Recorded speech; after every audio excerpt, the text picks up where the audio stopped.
Civics 101 is supported in part by the Corporation for Public Broadcasting. Civics 101. This is Civics 101. I'm Nick Capodice. And I'm Hannah McCarthy. And today we're talking Foia.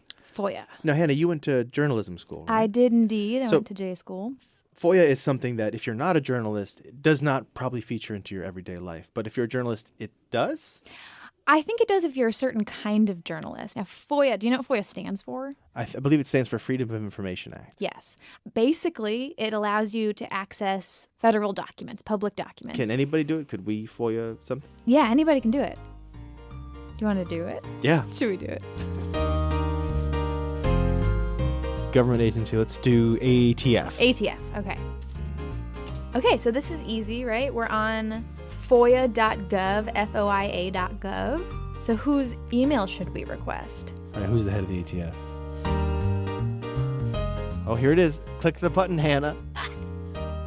Success! Your FOIA request has been created and is being sent to the Bureau of Alcohol, Tobacco, Firearms, and Explosives. So we're going to hear back in the coming weeks. All right. So who are we going to talk to today about FOIA? Today is Jason Leopold. He's an investigative reporter for Buzzfeed. Oh, perfect. And I hear he's like the king of FOIA. Oh, I can't wait. Do you have sort of a rough estimate of how many FOIAs you've done in your time? Yeah, I'm up to a little over 3,500, and yeah, it's a lot. That's over the course of about 9 years. I've sued the government about more than 50 times. Yeah. Can we just start by asking what the purpose of the Freedom of Information Act is? Sure. The Freedom of Information Act is now a more than half-century-old law that allows anyone, anywhere in the world, to petition the U.S. government, various U.S. government agencies, for documents. It's essentially just to keep a check on the federal government, on what's going on behind the scenes. What's great about the Freedom of Information Act is that you can ask these federal government agencies for any type of record. They don't have to give it to you, but you get to ask for it. And they have to justify the withholding of some of these records if they decide not to give it up to the requester. So is there one big FOIA office, or does every agency have their own FOIA office? Every government agency has its own FOIA office, correct? So who in the government can be FOIA'd and who cannot be FOIA'd? You can pretty much FOIA everyone who works for the government. I mean, every agency will try to get away with, redacting the names of certain people. The White House is exempt from FOIA. The Congress is exempt from FOIA. At the NSA and the CIA, there's something known as the NSA Act and the CIA Act, and that is essentially what that means is that those agencies are virtually exempt from FOIA because everything that they do is classified. What is the process on the government side when somebody submits a FOIA request? What do they do next? So that was actually, it's a good question. It was difficult to tell exactly what happens. And so it wasn't until I filed what I like to refer to as a meta FOIA, which is filing for the processing notes. So I wanted to know what happens after you receive my FOIA request. And what happens is that the analyst gets the FOIA request. They send it out to the appropriate. They try to interpret it, right? They'll try to interpret, and that can be kind of dangerous if your request is not crafted clearly. They will try to figure out what exactly it is you want, where those records would be stored. Once they retrieve the records, then they have to then review those records to determine, if there's any classified information or any information that should remain private. So the burden of proof is on the government agency to prove that what they would release would endanger the nation, as opposed to you having to prove that. It's essentially not the burden of proof. They can simply just say it. The government agency can say, this will interfere with law enforcement proceedings. This will reveal sources and methods. And they don't have to say anything else. But the requester can then file an appeal. There's a process by which, you can go through various steps. You can appeal, and through the appeals, you can tell the agency, I want you to do another search, or you're providing them with additional information and essentially trying to get them to ultimately to release those records. A real incident that happened this week is I got a release of documents from the Secret Service.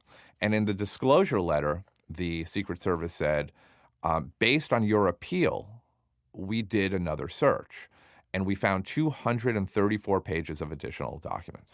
Oh. So it's a tedious process. I mean, all of these steps by which a requester has to take to try and pry loose records to keep a check on the government, on actual government activity, is incredibly difficult and painstaking. So do you think that the process is sort of Byzantine and labyrinthine by design as a method to discourage people from submitting FOIAs?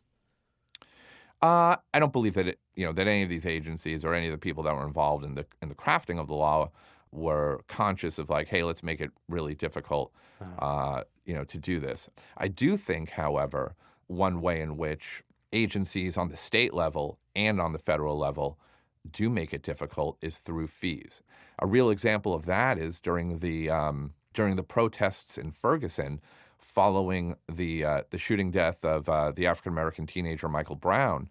I filed a request with police and with local government officials for emails and other records about their discussions about Michael Brown. And they told me that it would, even before they could conduct a search, I had to give them a deposit of, say, about $2,500. And we called their bluff. We said, okay, we'll give it to you. We gave them $2,500. They turned over 8 or 9 emails. They didn't give me a change from that. They justified why those 8 or 9 emails cost that much money. So most people just don't pay it. And in some instances, journalists, because this is such a tedious process, throw up their hands and say, I'm not going to be bothered with it. Okay, we've got to take a quick break, but then we'll be back to continue our conversation with Jason Leopold.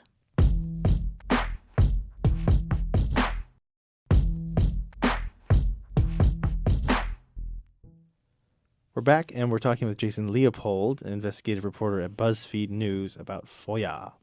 Yeah, so we went on to Foia.gov and we submitted a FOIA request, as we mentioned. So what we did is we said we want, and you can tell us whether or not we went about this entirely the wrong way. We wanted the deputy director of the ATF, Thomas Brandon's, any emails of his containing the words New Hampshire and Hennessy. Okay. And yeah, no, that's great. Did you give a time frame? No, we didn't. Give a time frame. We didn't know what we were doing. Yeah. Yeah. So normally putting or trying to put in a time frame is a good way to simply speed up the process. And that is really key when it comes to FOIA, is that there's a backlog. And the reason that there's a backlog, obviously, is that you have a lot of people filing requests, not just journalists. And to be clear, journalists make up a sliver of the hundreds of thousands of requests that are filed each year. Most of those requests come from commercial requesters, people who take these documents and resell them. It could be law firms, corporations looking for info on their competitors. Journalists are truly just a sliver of the requests that go in. Could you give me a hypothetical of one of those corporate interests? Because neither Hannah and I knew that. Like, what kind of thing would a corporation FOIA for profit? It could be information on, say, SEC investigations. The SEC actually gets a lot of requests from people who are looking for info on other businesses, investigations, and reselling it. Essentially, it's become its own business in a way for some investigators, researchers who will simply sell this to other corporations, sell this information on their maybe it's their competitors, maybe it's on the USDA, the FDA. Often get requests from commercial requesters as well. It really could be about anything. Now, I'm very curious. Of course, these governmental entities are law-bound to provide information. Do you? Well, right, funny. Ostensibly. Yes. Do you have any sense as to whether or not a commercial entity who FOIAs something may be more likely to get that in a timely manner than somebody who's going to take that information and give it to the public? It's a good question. No. I'm pretty confident that journalists are going to get probably some precedent. And here's why. You can ask for expedited treatment of your request, meaning that, dear agency, I want to get to the top of the pile, and here's why. There is an urgent need to inform the public about actual government activity. Commercial requesters can't really do that, right? They can't ask for that because there's no one for them to inform. Now, I pretended like I knew what you were talking about. Can you explain to me why you laughed when we said that government agencies are law-bound to respond to these requests? Because they never, ever adhere to the law. And the law, meaning the Freedom of Information Act.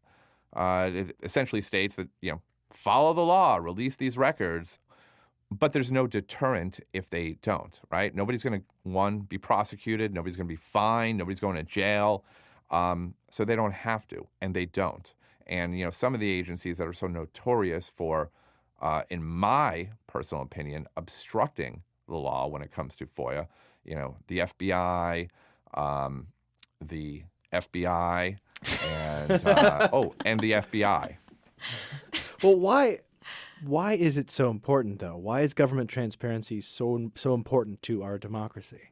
I can hold up a number of stories that I have written as a result of, thankfully, as a result of some of the documents I've obtained by FOIA. For example, a behind-the-scenes look at how the CIA obtained the authority to assassinate a U.S. citizen abroad.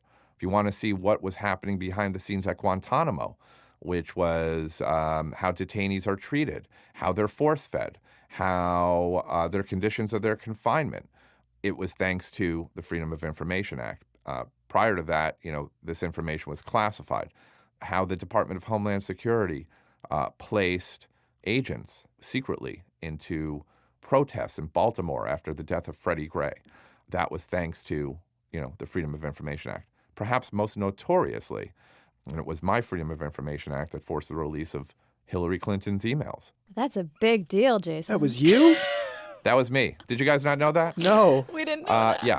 Yeah, that was me. In 2014, November 2014, I filed a Freedom of Information Act with the Department of State requesting all of Hillary Clinton's emails and other records. And I did so because it became clear that she was going to be the Democratic front runner for president. And I felt that it was important to provide the public with information about how our nation's top diplomat conducted foreign policy. Unfortunately, the scandal over the use of a private email server obscured that. And as such, never really had that opportunity to show what was in the emails and why they were so substantive and important. You're quite a navigator of the FOIA process. Do you think that it could be better? Do you think that there's a better way? Or do you like this process? Oh, there's always a better way. The better way would be to streamline the process, right? It would be to hire more people, who could work at these agencies processing these requests. Another better way, that when you want to send a FOIA request to the CIA, that you don't have to send it via fax. The CIA, you can either mail it or send it via fax. Wow. Fax machine. Sometimes, by the way, their fax machine is broken, and you're stuck literally finding a stamp and mailing it. So with some of these agencies, it's a matter of just bringing them into the 21st century and saying, accept this request via email, process it that way. Is there anything that you want the world to know about FOIA that maybe we don't already? FOIA is an incredibly powerful tool. It is the way in which we can keep government agencies, on their toes and let them know that there's a check on their power. And I think that more journalists, more members of the public should utilize it. And it's critical to an informed democracy. That's my soapbox speech about it. I'm glad you did it.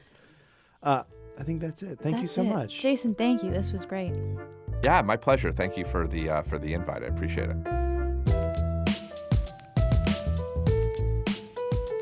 That was Jason Leopold. He's a senior investigative reporter with Buzzfeed talking about FOIA. And that's it for Civics 101 today.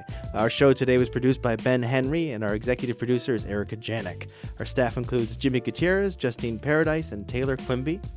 If you've got questions about the government, you do not have to fill out a FOIA request to get them. You can just ask us. Our website is civics101podcast.org, and you can email us at civics101@nhpr.org. I'm Nick Capodice. And I'm Hannah McCarthy. Civics 101 is a production of NHPR, New Hampshire Public Radio.